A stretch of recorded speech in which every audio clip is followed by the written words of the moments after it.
Bonjour, bonjour, bonjour. Alors, une petite vidéo de rectification et d'excuses. Dans la vidéo, là, je suis sur ma chaîne YouTube. Dans la vidéo gratitude, énorme synchronicité, je partage avec vous. Dans cette vidéo, donc vous avez les que j'ai posté tout à l'heure. Hein, nous sommes le 9 février 2023 aujourd'hui. Je m'en suis pas rendu compte, c'est le problème des flash voyances, c'est que je me suis pas rendu compte que j'ai dit deux grosses bêtises. Bon, ben, vous m'avez rattrapé ma communauté, donc je vais vous afficher les commentaires. Je suis vraiment désolée, mais à culpa encore une fois. Dans cette vidéo, j'ai dit vous avez pu mettre un prénom sur ce visage, idem. Dans la vidéo que j'ai postée hier, j'ai dit dans cette vidéo, non c'était dans le groupe, pardon, c'est à propos de ma mémé. Donc je reviens dans cette vidéo que j'ai postée aujourd'hui, 9 février 2023, j'ai dit des bêtises. Comme j'ai dit des bêtises dans ma vidéo d'hier, en fait, je vais vous coller à la suite de ce petit clip vocal, deux capsules vidéo du journal qui est passé ce midi sur CNews, parce que c'est ce que mon mari met le midi. Et en fait, j'étais dans un autre espace-temps et j'ai vu des scènes que je vais vous décrire. Et c'est vrai que dans cette vidéo aujourd'hui, 9 février 2023, je vous dis que l'Ukraine fait partie de l'Europe. Et vous m'avez rattrapé parce qu'en fait, ben non, l'Ukraine ne fait pas partie de l'Europe. Merci Nathalie, merci à tous. Donc, ah bon, alors l'Ukraine fait partie de l'Europe ou fait pas partie de l'Europe? Parce que du coup, dans le journal télé de ce midi,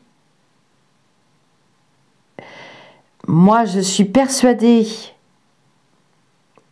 j'avais vu, de toute façon, j'ai fait la prédiction l'année dernière, en début d'année 2022, que l'Ukraine rentrait dans l'Europe, et pour moi, les accords ont déjà été signés, c'est déjà dans le tuyau, bref. Alors, donc j'avais bien parlé de ce pays qui rentrait dans l'Europe. Alors, il y en a qui me disent qu'elle n'est pas rentrée dans l'Europe, qu'elle n'y est pas aujourd'hui. Donc moi j'ai eu un flash ce midi, je vais quand même vous coller le... Donc du coup j'ai été regarder en replay le journal télé. Et moi j'ai eu le flash, j'ai vu Zelensky qui serrait la main de plusieurs personnes. J'ai vu des couleurs, j'ai vu des personnes...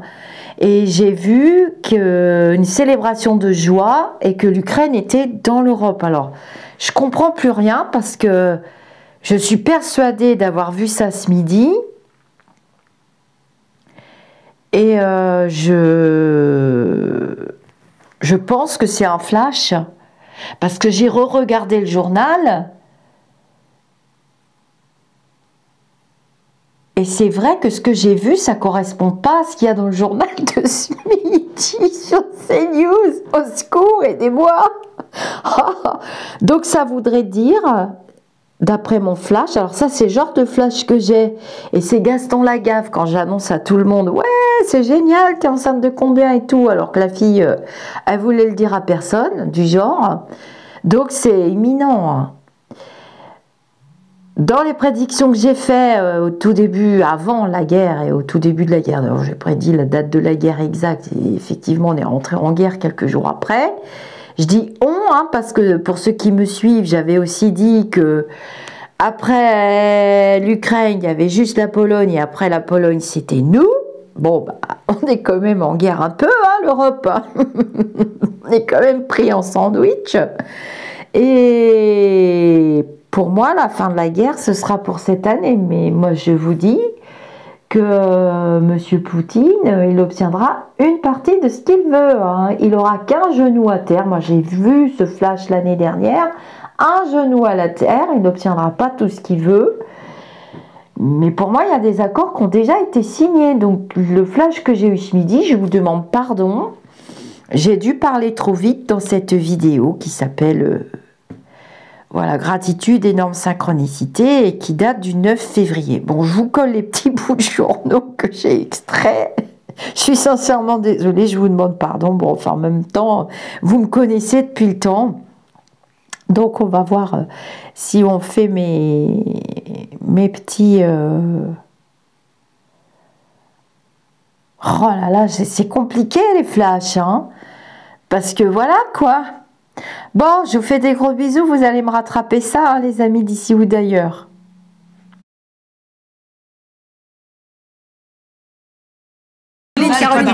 Mais parce qu'en fait, vous avez une vision de l'Europe, c'est tout. Mais l'Union soviétique n'existe plus. Je veux dire, à un moment, faut se réveiller, quoi. Ça revient un peu, quand même. Mais non, mais c'est pas que ça revient, c'est qu'on comprend pas les causes de ce conflit. Depuis le début, là, on est là avec cette guerre. On dit, bon, effectivement, c'est bien. La Russie envahit l'Ukraine, mais personne ne s'interroge sur les causes. Si on ne s'interroge pas sur les causes de cette guerre, jamais on n'arrivera à sortir de cette guerre. Les causes, on voit bien que c'est la Russie qui a les accords de Minsk. Je suis désolé, depuis le début. Depuis le début, ce sont des tensions entre les Américains et les Russes. Vous n'allez pas nous faire marche arrière de plusieurs mois, là. Et l'explosion de l'Union soviétique qui s'est très mal déroulée. Mais si, bien évidemment. Mais qu'est-ce qu'on fait? Alors, on écoute les deux parties. Mais on n'entend pas Poutine. Justement, on n'écoute pas. Excusez-moi, on n'écoute pas Poutine. Attendez, laissez parler l'autre partie. Vous voyez, on écoute Poutine. Mais je suis comme vous pour une désescalade. Évidemment, à proprement parler, je n'ai pas envie qu'on rentre en guerre. Mais il y a quand même une hypocrisie en dehors de la complexité géopolitique de cette guerre. C'est que par définition, nous ne sommes pas co-belligérants, mais à partir du moment où on arme d'une certaine manière l'Ukraine, on est engagé, on est impliqué comme le reste de l'UE et l'OTAN. Mais pour la défense, pas pour l'attaque, c'est quand même différent. Nos armes ne servent pas à attaquer la Russie. Mais vous allez m'expliquer la nuance entre défense et attaque.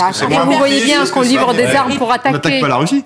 Non mais ni territorialement. Attaquer les soldats sur le sol. Non mais défensif et offensif. Non mais sauf que là on n'attaque pas géographiquement la Russie.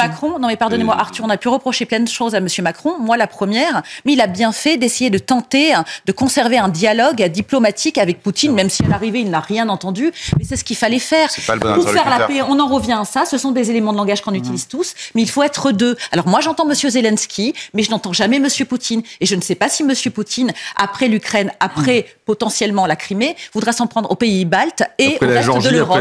Vous ne aussi. savez rien. Et si après lui, ça ne sera pas pire comme ce qui a été du temps Ça, du c'est la vraie printemps question. arabe, Ça, c'est la vraie question. avec les frères musulmans, parce que ça se trouve, après lui, le déluge bis. Mais c'est peut-être pour ça qu'on n'a peut-être pas forcément intérêt à déstabiliser l'intérieur de la Russie, y compris dans son champ politique, parce que précisément, après Poutine, cela peut être pire. Alors vous nous prêtez de grandes ambitions, il faut pouvoir déstabiliser. En tout cas, les grandes ambitions de Zelensky, parce que je crois que quand Zelensky parle de victoire, il faudrait bien qu'il nous donne sa définition de la victoire. Non, mais pour lui, elle est claire. Est-ce que la victoire, c'est l'intégrité de toutes les Mais bien frontières sûr, ukrainiennes, mais aujourd'hui, c'est un chef militaire, lui. Est-ce que c'est aller jusqu'à Moscou et au Kremlin? Enfin, à un moment donné, il va falloir calmer cette ardeur. Il a toujours dit, Les frontières ukrainiennes. c'est retrouver les frontières souveraines de 91. Oui, c'est voilà. Ah, il va falloir lui expliquer que ça va être Jean difficile. Christophe. Alors moi, je vais faire mon petit avis de policier. Et j'ai l'habitude des conflits, certains conflits d'ailleurs, mais y compris même dans le syndicalisme, dans la politique, parce qu'on voit toujours des conflits. Et en fait, c'est facile de rentrer dans un conflit, mais difficile d'en sortir.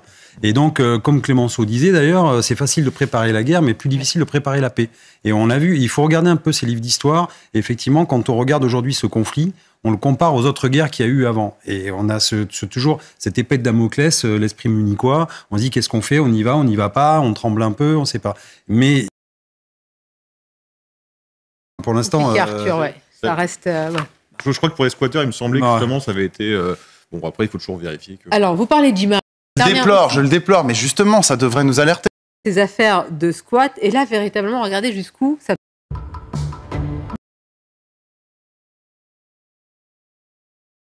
faire écho à ce que disait Arthur tout à l'heure sur l'effacement de l'Europe. Pardonnez-moi. L'effacement de l'Europe, c'est avant tout à cause, entre guillemets, de Olaf Scholz et de Ursula von der Leyen qui nous mettent sous parapluie otanien. C'est pas incompatible. Et Madame von der Leyen explique bien que l'armée du continent européen, c'est pas la France, c'est pas ça, c'est des trucs de chez nous, les Français. On aime bien se dire ça pour se faire plaisir ou parce qu'on croit vaguement aux théories militaires gaulliennes et on a bien raison. Mais en tout cas, Madame von der Leyen, elle considère que l'armée européenne, c'est l'OTAN et que c'est les États-Unis d'Amérique. Par conséquent, l'Europe s'est effacée plutôt à cause de la Commission européenne. Elle a raison.